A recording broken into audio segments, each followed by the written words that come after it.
what I'm going to do here is look at migrating this Windows 2025 virtual machine. It's a small virtual machine for the purposes of this demo. It's a 20 gig hard drive, and it's currently sat on ESXi 1, this host here. So we're going to go and take a look at that host. I'll come up here because I want to just point out a few things on the networking. This has a management interface of 192.168, and it also has a couple of vSwitches. And I want you to just keep an eye on this IP address here, 172.16.1.1. This is the network. This is the IP address that we're going to be pulling this virtual machine across with our warm import script when we trigger that. So just keep that in mind. So this is the virtual machine that we're going to bring across. We can do multiple virtual machines, but I'm just going to import this one virtual machine across. Now, we're operating on some physical servers here. So we've got some HP DL145 Gen11s. And we can have some flexibility in how we do the warm imports. I am actually just going to import this onto a single node, so it won't be protected. I can then protect that afterwards and create that mirror between the two nodes.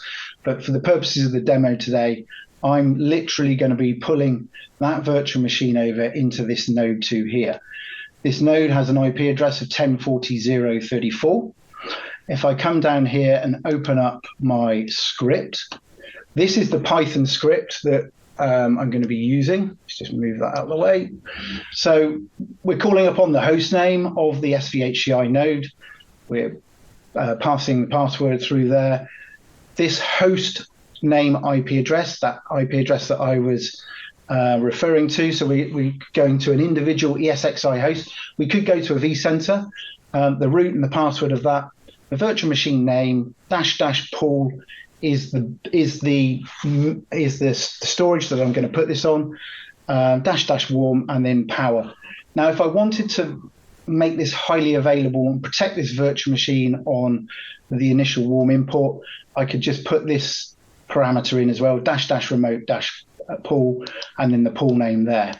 But I'm not going to do that. So we're just going to bring it in onto that single node. If I just go to the network here, you can see our management IP address is on this 1040, but I have this 172.16.1 address, which is where we're going to be bringing that virtual machine across. So let's run the script and see what happens. So I've already got this ready to go. So kick that off. I don't know why that's done that, because that shouldn't be there. Somebody else might be in my lab. Let's just cancel that a minute. And let's just kick that off again. The wonders of live demos, eh? All right, let's just do that again. So that's cancelled that. Let's fire that off. And if I... So we can see now, I don't know what happened there. Maybe somebody was in my lab earlier. But you can see that the warm import is kicking off there. It's running at 11%. And it's doing disk 1 of 1. And what it's doing, the process that's happening here is the script triggers a snapshot of the virtual machine. And it's called StorMagic warm import, and it's a non-QoS snapshot so as not to impact the VM production. This is the beauty of the warm import. It's doing it in network and it's doing it across that link, but it's also the virtual machine is staying on in VMware world, so users can continue to do that, and it gives that flexibility that if you've got a maintenance window at the end of the day where you do the final cutover, you can trigger this off at any point. I mean, this is a small virtual machine. Imagine you've got to get 20 terabytes across. This is going to take a few hours to do. So you can keep that running, and it's doing iterations and then sort of copying that data across and then consolidating that data on disk.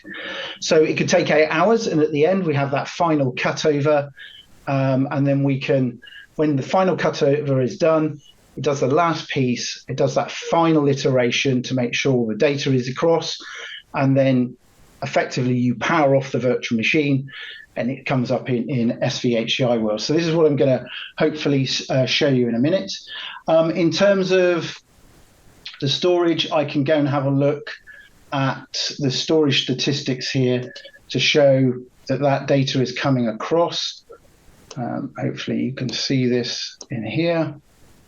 So we can see we've got about 90 megabytes per second there coming across. If I come over to VMware, let's have a look at what it's doing. I'll show you that snapshot that it's created. So it's the StorMagic warm import there. If I wanted to go and have a look at the networking, I could go in here and look at the graphs, but I've already showcased really what we're seeing over in SvHCI world. You see this coming across here. And if we come back to our virtual machines, what we should see is this. When this hits 80%, we get a message to say we're ready to cut over. So we would need to shut down this Windows 2025 in VMware world, and you'll do that final step. And this process is about 5 or 6 minutes. This is taking. You can see it's going through a number of iterations. We'll confirm those iterations on the VMware side in a minute. So we've got to 80%. We should see now here shutdown required. So this is the flexibility. We could actually script it to do all of this in one go. But what I like about this is that the user controls when they want to cut across this virtual machine into SvHCI. So if I come back over here, we come over to, there's our virtual machine. Now, if I had VM tools on here, I'd be able to shut this down. I'm going to have to just log on to that.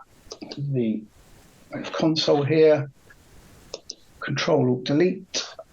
Let's log in there.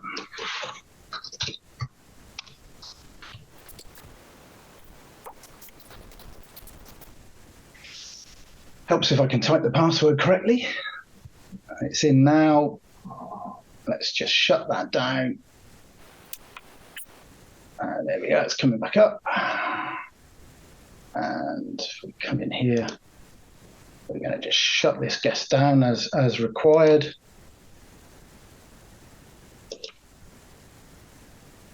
Click continue. So that's shutting down now. If I come back over to here, we should see this start to finish off that warm import.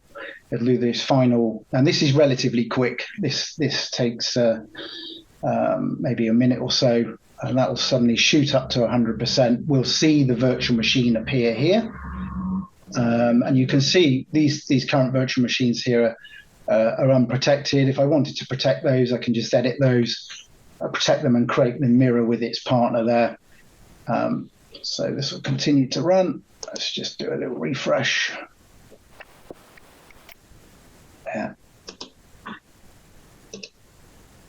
Yeah, it's shut down over in Windows 2025. It's shut down there. If I look at the events as well, I just want to show you this. What it creates, that whole iteration, snapshot, iteration, copy data, and consolidation. You can see there, virtual machine disk consolidation succeeded. So you can track all of the events over in VMware. That's powered off now, that virtual machine. If I come back over here, you can see now warm import, Win 2025 complete. That took around about 6 minutes to do. I can now VNC onto that virtual machine. There it is, log in, do my checks. Now with some operating systems, so all of that virtual machine configuration has come across the MAC address. One thing that Sometimes you need to go and re-IP the NIC, depends on the operating system. But we've, in 6 minutes, done a warm import of a guest virtual machine out of VMware into SvHCI. We are doing this for our customers, existing SvSAN customers. We have a customer that needs to be off VMware, I think, by the end of October. We're a third of the way through 1,000 locations, 2 nodes, SvSAN on VMware. We are helping them migrate in a structured approach into SvHCI as an alternative to VMware at the edge. So that's the end of the demo. Thank you very much. I hope it's been useful.